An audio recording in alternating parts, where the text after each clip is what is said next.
生活中养生，养生中生活，又和大家见面了。有很多人早上醒来嘴里会感觉不舒服，咳不出来也咽不下去，就觉得是喉咙里有痰。中医和西医所说的痰并不完全一样，嗓子里的痰其实不完全是痰，还有可能是鼻涕流进了喉咙里。无论是痰还是鼻涕，都是一些废弃物，虽然其中也有少量的细菌，但是进到胃里就都被消化掉了。中医所讲的痰包括有形之痰和无形之痰。有形之痰是指可吐出来的痰液，有声无痰为咳，有痰无声为嗽，有痰有声为咳嗽。还有一些比如头晕目眩、恶心呕吐、心悸气短，也有可能是由痰引起的。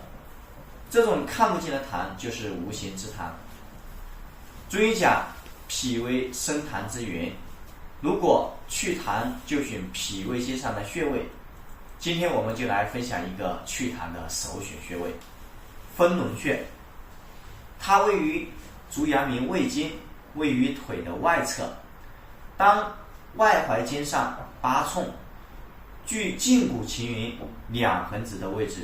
下面我们来说一个简便的取穴方法。首先找到外膝眼，就是膝盖下面有一个凹陷的地方，这里就是外膝眼。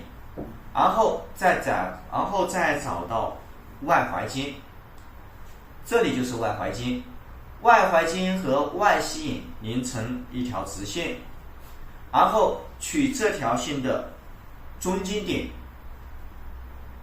这里就是分轮穴，它距离胫骨前缘的2指宽。刺激这个穴位可以用按揉的方法，就是用拇指的指腹按揉，像我这样。一般按揉5分钟左右就可以。2条腿的分轮穴都要按住。按揉这个穴位能够疏通胃经和脾经两经的气血，就是一经，也就是一络通2经，所以才能起到调理脾胃、促进水谷精微的运化和理气宽胸的作用，是人体健脾祛痰的主要穴位。方法非常简单，贵在坚持。喜欢的朋友请记得及时关注、点赞、转发或收藏，谢谢。